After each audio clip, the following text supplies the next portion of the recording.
O Brasil, da forma que está hoje, é um país que está indo para o abismo da mesma maneira que Minas Gerais foi no passado. O que nós precisamos é tirar a esquerda. A esquerda deu errado em todo lugar do mundo. E tudo que deu errado no mundo, eles estão querendo fazer dar certo aqui no Brasil. Parece que é algo de gente maluco, mas é o que está acontecendo. Tarcísio de Freitas, governador de São Paulo. Como seria uma candidatura dele à presidência? Um bom nome. Como o senhor enxerga a eventual candidatura de Ronaldo Caiado, do União Brasil, à presidência da República? É um governador bem avaliado. Pessoal, Romeu Zema falou sobre a sua possível candidatura à presidência da República em 2026.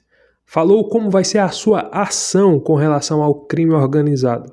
Falou também sobre a questão de vencer o PT e tirar a esquerda, independente do nome. Caso ele não seja um nome adequado para disputar, ele vai apoiar na direita aquele que tiver mais chance para vencer as eleições de 2026. Falou também sobre o seu apoio a Jair Bolsonaro, falou sobre diversos assuntos. Quero deixar esse vídeo aqui para nós conferir, mas antes, se você está aqui no canal e ainda não está inscrito, inscreva-se, deixa aquele like, curte, comenta, compartilha. Bora assistir esse conteúdo agora. A avaliação que o senhor faz do governo Lula. A gente está há pouco, mais de um ano da eleição presidencial, que ocorrerá no ano que vem. Qual a avaliação que o senhor faz desses quase 3 anos de governo Lula? Paulo, nós estamos caminhando para repetir aqui no Brasil o que aconteceu em 2015 e 2016. 2015 e 2016 nós tivemos a maior recessão da história do Brasil. A economia recuou 8%. 3 milhões de brasileiros perderam o emprego. Milhares de empresas fecharam, faliram naquele período ali. E um detalhe importante, naqueles 2 anos, 2015 e 2016, só o Brasil estava em recessão no mundo. A Ásia crescia, a Europa crescia, a África, a América Latina, todo mundo crescia. E o Brasil afundava. Por causa de quê? Escândalo, corrupção, petrolão, mensalão, mala de dinheiro, provocado por quem? PT. Estamos assistindo agora a mesma coisa. Esses números bonitos da economia estão sendo anabolizados. Uso de anabolizante. É fácil você sair fazendo uma gastança e corroendo o patrimônio. Você vai viver igual um milionário, mas daqui a pouco você não tem mais nada. O que está acontecendo no Brasil está aí. A ponta do iceberg está começando a mostrar o que nós temos por baixo. Essa questão de querer cobrar o IOF, essa questão agora de tributar letra de crédito imobiliário, letra de crédito agrícola, tudo afeta o setor produtivo. Então, nós estamos aí com um governo que está usando regras que nenhum outro país do mundo utiliza mais e eles querem fazer aqui no Brasil, achando que gastança é a solução. Sobre 2026, caso Bolsonaro seja candidato, numa hipótese que hoje é considerada extremamente difícil, o senhor apoiaria a candidatura dele ou ainda assim cogitaria lançar a sua candidatura? Ele é o maior expoente da direita, é o nome que mais conseguiria agregar à direita e eu estaria junto. Então o senhor pretende se candidatar no ano que vem à presidência? Eu quero trabalhar a favor do Brasil.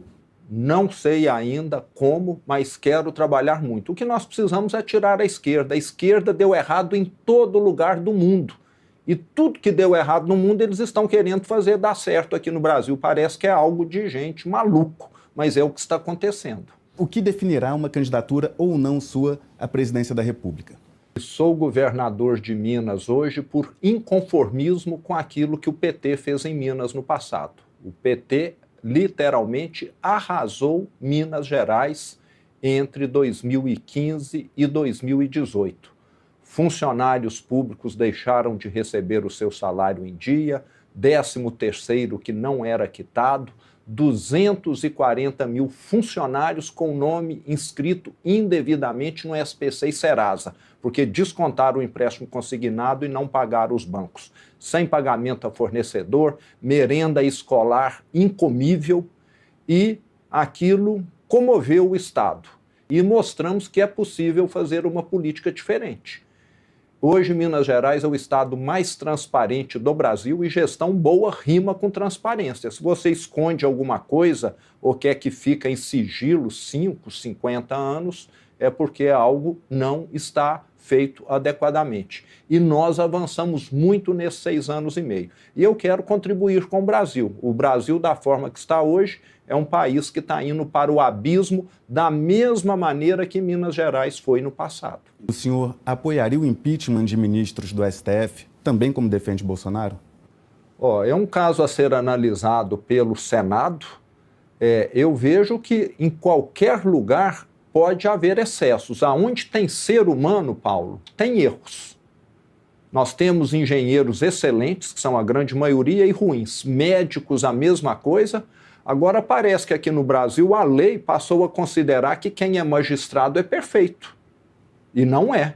Aonde tem ser humano tem erro. Já tivemos presidentes cassados, parlamentares cassados. Agora, por que a magistratura seria atestado de perfeição? Então, eu sou favorável a ter uma avaliação. Aonde tem ser humano tem de ser avaliado. Não existe a perfeição quando se fala de ser humano. Então, deveríamos ter um tratamento justo. O magistrado hoje, quando comete algo que é extremamente bárbaro, o máximo que acontece é ser afastado. Acaba sendo um prêmio, porque ele continua recebendo. Então, é necessário uma revisão. Eu sou da visão de que nós temos de olhar para frente. Nós estamos aí usando um recurso escasso, que é a justiça, para julgar um caso que, na minha opinião, parece que acaba sendo perseguição ao adversário político. E nós temos tanta coisa importante para ser julgada, deveríamos estar priorizando isso. Há uma ditadura do STF, como afirma Bolsonaro? Eu vejo que é uma perseguição a adversários políticos, sim, e a justiça, de certa maneira, caminha nesse sentido. Parece que fica muito visível, a percepção realmente é essa. Hoje eu acho que nós temos parlamentares aqui no Brasil que desmerecem o Congresso, que é feito, na grande maioria, de pessoas honestas, capazes, e nós temos parlamentares aí que já se envolveram com rachadinha, etc., e que continuam lá. O senhor está se referindo ao deputado federal André Janones? Estou me referindo à rachadinha. Num cenário de permanência da inelegibilidade de Bolsonaro, queria jogar aqui alguns nomes para o senhor fazer uma análise curta sobre eles. Tarcísio de Freitas, governador de São Paulo. Como seria uma candidatura dele à presidência? Um bom nome, bem avaliado.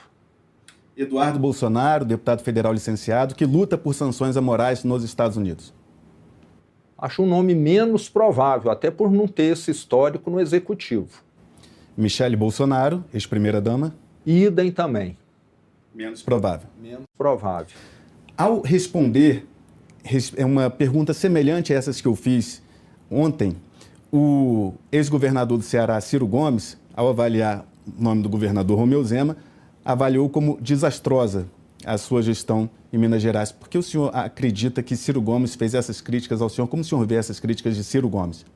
Eu convido ele a ir a Minas Gerais e conversar com os mineiros. Talvez ele vai se inteirar mais do que aconteceu nos estados nos últimos 6 anos e meio. Ele está convidadíssimo a ir lá e conversar. Ande nas ruas e pergunte. É um convite formal a Ciro Gomes para ir a Minas Gerais? Estamos à disposição. Se ele quiser ir, será um prazer. Se não quiser, alguém que não está querendo se informar adequadamente. O senhor, caso eleito presidente, iria enquadrar facções como Comando Vermelho e PCC como organizações criminosas, como pleiteia o governo de Donald Trump para que esses criminosos narcotraficantes tenham punições mais duras, ou acredita que não é o caso, como o governo Lula defende, porque seria uma configuração diferente da de terrorista? Quem faz escudo humano, explode ônibus, agências bancárias, controla territórios, isso para mim é terrorista. E lá em Minas Gerais nós já demos o recado. Quem entrar lá vai ter um enfrentamento duro. Em 2021, 28 desses bandidos tentaram se apropriar de uma cidade no sul de Minas, Varginha. A nossa inteligência detectou que eles estavam numa fazenda acampados com um arsenal de guerra, entraram em confronto e não sobrou nenhum. O recado foi dado lá em Minas. Eu considero essas facções criminosas grupos terroristas. O senhor, então, classificaria essas organizações Comando Vermelho e PCC como terroristas? Imediatamente. Colocaria a Polícia Federal, o Exército, o COAF, a ABIN, para poder ir atrás desses entes que só causam pânico e impedem o desenvolvimento. E o desenvolvimento econômico do Brasil está ficando prejudicado por isso, Paulo. O crime organizado, usando hoje já atividades legalizadas como comércio de combustível, distribuição de gás nesses locais, para ganhar dinheiro e não deixa aquele que paga imposto, aquele que trabalha corretamente operar. Ô, Paulo, eu sou uma pessoa que olho muito para o futuro, né? Eu administrei uma empresa durante 30 anos. Se você ficar tentando remoer o passado, parece que você não está saindo do lugar. Na minha opinião, é um assunto que já está encerrado. Tivemos excessos, um regime militar que teve excessos e teve excessos de terroristas da esquerda, que mataram, que sequestraram e, inclusive, foram anistiados também. Então, acho que é algo que tem que ser esquecido, né? Não é ficar falando, isso aí eu acho que nós ficarmos perdendo tempo. Agora, hoje, nós temos uma ditadura no Brasil, sim.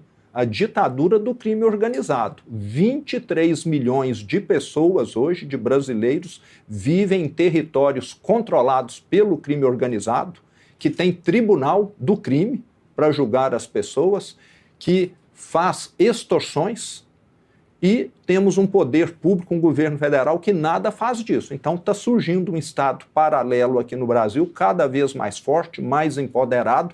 Esse sim está submetendo a um regime ditatorial 23 milhões de brasileiros, infelizmente. Como foi a experiência em El Salvador? Excepcional.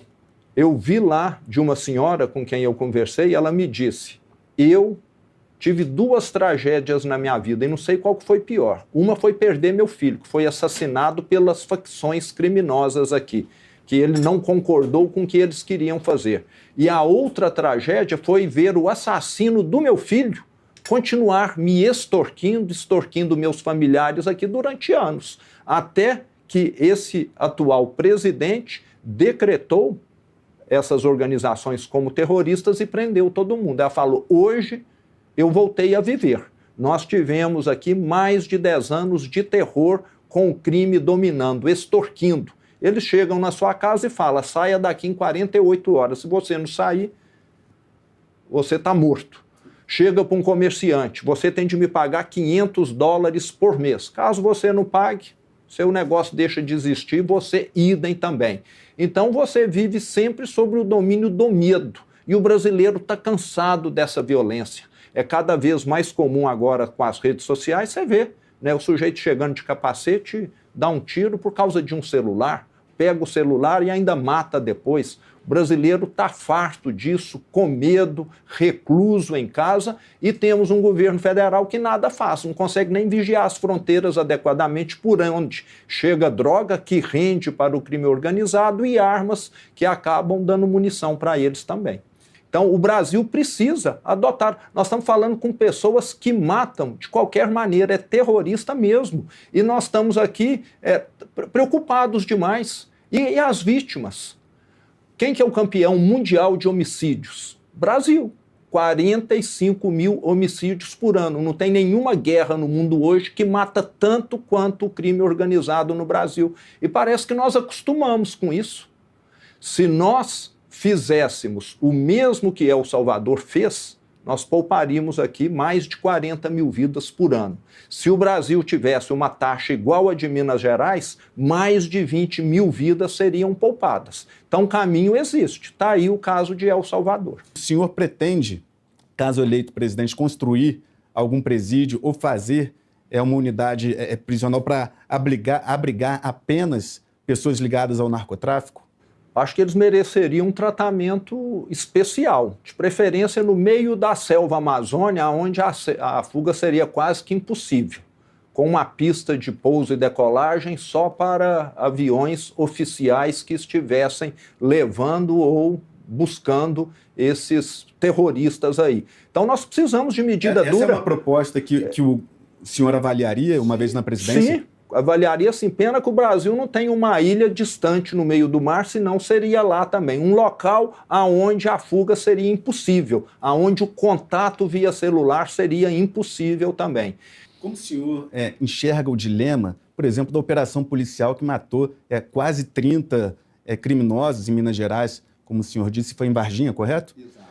o dilema entre operações desse tipo, que acabam ceifando a vida de muitos criminosos, e também o lado dos direitos humanos, já que muitas pessoas sustentam que deve haver a prisão e não a morte dos criminosos, sejam eles quem forem. Como o senhor enxerga esse dilema entre operações policiais que acabam gerando letalidade e direitos humanos? Sou favorável aos direitos humanos. Agora, um criminoso que está com um arsenal, que tem o direito de se render, não rende e atira no policial, aí, na minha opinião, se trata de uma guerra do bem contra o mal, de uma guerra de quem representa o Estado, a população, de quem representa o crime organizado. Foi o que aconteceu lá. Então, nós temos de lembrar que quem está pagando o pato hoje no Brasil são as pessoas de bem, que são assaltadas, tem o seu celular, a sua carteira subtraída, e se for só isso, tá bom, que muitas vezes leva um tiro, como tem inúmeros vídeos aí nas redes sociais para poder estar mostrando. Então, nós temos aqui hoje uma situação praticamente de guerra. É um estado do crime organizado que já tem 23 milhões de brasileiros e o estado oficial que está perdendo espaço. Não queremos matar ninguém, não queremos nada, mas na hora que eles atirarem, acho que a resposta tem que ser igual. Inclusive, a semana passada tivemos piloto de avião transportando quase meia tonelada de drogas, que foi numa audiência de custódia e foi liberado. Parece que isso está incentivando o crime, o custo do crime no Brasil está ficando muito baixo. E a PEC da segurança é mais ou menos trocar o pneu de um calhambeque. Nós precisamos de um carro novo, de presídio novo para colocar esses terroristas que estão soltos e dominando o território, onde 23 milhões de brasileiros estão vivendo amedrontados, sendo extorquidos. Muitas vezes só opera ali quem paga determinado pedágio, cobram o que querem pela internet, pelo gás, pela energia elétrica, pela água.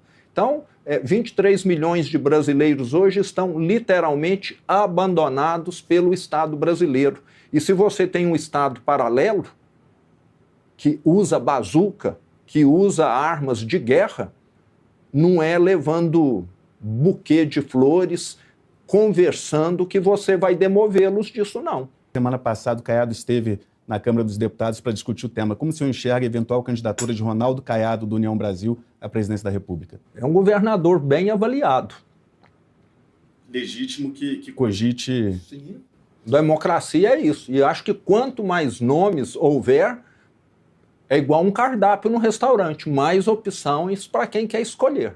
O INSS, a questão do INSS, o escândalo, impactará a eleição de Lula no ano que vem? O senhor avalia, lembrando que é um esquema que começou antes do governo Lula e que ganhou força ao longo do atual governo, só para contextualizar corretamente. O senhor acredita que haverá mais impacto em Lula?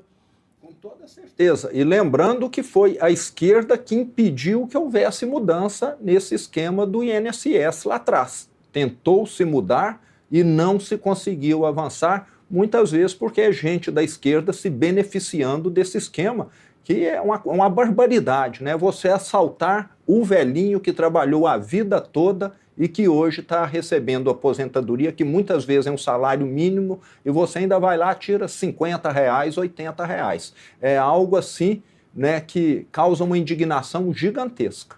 E para você que quer aprender a trabalhar aqui na internet, olha só esses meus resultados. Tudo isso trabalhando aqui na internet, colocando vídeos informativos aqui na plataforma do YouTube, e você pode aprender também e fazer esses resultados. Veja só, mais de 2.900. Olha só esse outro resultado, mais de 3.200. Veja só, e você pode aprender a fazer também um mecanismo de notícias. Olha só esse outro resultado, pessoal, mais de R$5.000 apenas com um vídeo. E se você olhar, todos esses vídeos estão aqui no meu canal. Para você que deseja conquistar a sua liberdade financeira, trabalhar aqui na internet, algo totalmente seguro, honesto, verdadeiro, não tem nada a ver com tigrinho, aposta, clique no link no primeiro comentário fixado. Lá tem uma aula gratuita te ensinando o caminho para você fazer renda aqui na internet. Não é para você virar um milionário, isso é possível, mas aqui eu não estou prometendo isso. Eu estou prometendo a você que você pode trabalhar aqui na internet e faturar mensalmente Isso depende do seu esforço, do seu empenho, depende de você estudar, depende da sua vontade, sua disponibilidade. Se você quiser essa oportunidade para aprender a fazer uma renda nova aqui na internet, clica no link no primeiro comentário fixado e lá tem uma aula passo a passo te ensinando o caminho de como você fazer isso aqui na internet. Repito, não tem nada a ver com jogo, aposta, tigrinho, nada disso. É um trabalho totalmente honesto. Se tiver interesse, clica no link no primeiro comentário fixado ou no link que está aqui na descrição. Pessoal, Romeu Zema, como ele bem disse nessa entrevista, ele não era candidato, ele não tinha nem pretensão de disputar eleição para nada no estado de Minas Gerais. Ele era apenas um empresário bem-sucedido que estava vivendo a sua vida totalmente normal, quando ele viu o estado totalmente afundado, quebrado. Ele se viu na obrigação de disputar. Ele se viu na obrigação de tentar, quem sabe, e por obra e graça de Deus e pelo empenho e esforço dele, ele conseguiu vencer as eleições do estado de Minas Gerais e pegou um estado totalmente arrasado, quebrado, né? Obras paradas, hospitais sem medicamento, salários atrasados e, como ele disse, aos poucos, dando exemplo, ele foi consertando o estado, arrumando as contas e hoje o estado de Minas Gerais está bem avaliado e ele tem uma boa avaliação. Não foi à toa que ele se reelegeu no primeiro turno. Então, veja só, as pessoas de Minas Gerais reconhecem o trabalho dele. Tem muitas pessoas que eu já vi nos comentários aqui no meu canal, por exemplo, que reclamam de Minas Gerais porque ele não reajustou o salário e tal, tudo. Mas, pessoal, o cara não pode fazer milagre, né? Essa aqui é a verdade. Minas Gerais é um estado fenomenal, muito bonito.